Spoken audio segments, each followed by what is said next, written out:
Hermanos, me da mucha alegría volverlos a saludar hoy viernes 13 de mayo y poderles desear grandes bendiciones ya al finalizar esta semana de trabajo, donde seguramente nos sentimos cansados, donde seguramente nos sentimos agobiados por el mucho estrés de la semana. Pero qué rico que hoy viernes podamos nosotros también recibir la palabra de Dios, que es alimento también para la vida eterna y alimento para terminar una semana exitosa y tranquila para nosotros. Vamos a acercarnos nuevamente a la palabra, y como seguimos con el discurso del Evangelio de Juan, pues entonces retomemos nuestros textos bíblicos y vamos haciéndole seguimiento a lo que la palabra de Dios en la liturgia de la iglesia quiere que meditemos durante estos días. Tomemos el Evangelio de Juan, capítulo 6, versículos 52 al 59. En aquel tiempo disputaban los judíos entre sí: ¿cómo puede éste darnos a comer su carne? Entonces Jesús les dijo: os aseguro que si no coméis la carne del Hijo del Hombre y no bebéis su sangre, no tenéis vida en vosotros. El que come mi carne y bebe mi sangre tiene vida eterna, y yo lo resucitaré en el último día. Mi carne es verdadera comida y mi carne es verdadera bebida. El que come mi sangre y bebe mi sangre, el que come mi carne, y bebe mi sangre, habita en mí y yo en él. El Padre que vive me ha enviado, y yo vivo por el Padre. Del mismo modo, el que me come vivirá por mí. Este es el pan que he bajado del cielo, no como el de vuestros padres que lo comieron y murieron. El que come de este pan vivirá para siempre. Esto lo dijo Jesús en la sinagoga cuando enseñaba en Cafarnaúm. Si ustedes acaban de dar cuenta y vieron el video del día de ayer, encontramos un discurso muy similar. Pero aquí hay un elemento interesante, y es una pregunta que le realizan a Jesús.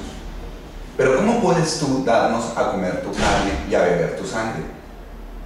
¿Cómo puedes tú darnos a algo que es imposible de dar? Es una pregunta buena, básica, porque si fuera hoy, si fuera ahora, pues uno no lo entendería. O sea, ¿cómo es que mi carne es tu cuerpo y mi sangre es tu sangre y eso es alimento para mí? O sea, pero de alguna u otra manera lo que el Señor nos quiere explicar en la palabra es que comprender la realidad del cuerpo y de la sangre de Cristo, puesto hoy también en las especies del pan y el vino, en la Eucaristía, no es una realidad que pueda ser comprensible desde lineamientos científicos, materialistas, físicos, investigativos.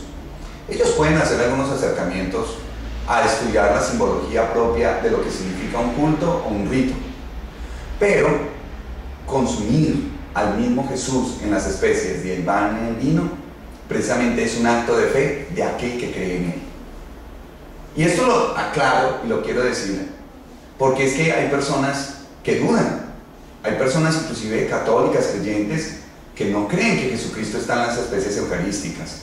Y yo les quiero decir, pues sí, ciertamente es muy difícil creer basados en elementos científicos, químicos, que nos den una fórmula o nos comprueben el RH positivo de la sangre de Jesús. No, imposible, es imposible. Lo que sí es claro es que frente a la pregunta de cómo es que yo voy a consumir eso, lo que tú tienes que también es preguntarte es qué tipo de fe tienes para ver más allá de dos elementos naturales como es el pan y el vino, para ver también más allá allí la presencia de Jesús en el pan y en el vino como cuerpo y como sangre de Cristo. Las promesas están dadas, por eso el Evangelio vuelve y las repite. Pero ¿qué le interesa al Evangelio?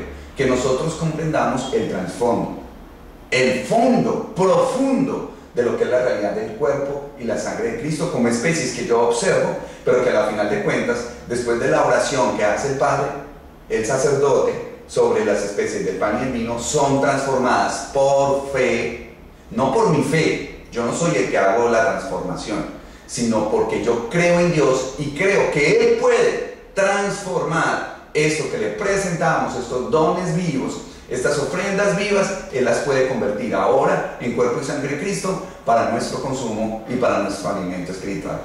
¿Sí ven la diferencia? Imagínense, Dios poderoso, grande, magnífico, en todo, en toda su grandeza, quiere hacerse presente en algo pequeño, simple y sencillo, como es un poco de pan y un poco de vino. ¿Qué hace eso? Obviamente, ¿quién puede ver eso? Lo podemos ver los hombres si tenemos fe. ¿Quién lo hace? Lo hace Dios.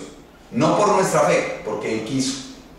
Porque Él en la última cena pronunció esas palabras sobre esas especies y quiso quedarse allí. Pero nosotros por fe podemos ver y lo que Dios quiere que nosotros veamos. Por esa razón les queremos invitar a que no nos acerquemos con escepticismos, con miedos, con incredulidades y con una lectura estrictamente racional a la experiencia de encontrarnos con Jesús. Ojalá nosotros, además de esas facultades que son muy buenas y que también Dios usa, nosotros también demos un paso adicional. Es el paso de la fe que también hace ver cosas donde pensamos que no las hay. Y especialmente podemos ver y tocar a Dios donde pensamos que tal vez Él no puede estar, pero sí está, porque Dios quiso quedarse y porque Dios quiere comunicarnos su alimento para nuestra vida. Que el Señor los bendiga, aprovechen este fin de semana en acercarse mucho más a Dios a través de la Eucaristía, especialmente la dominical. Bendiciones.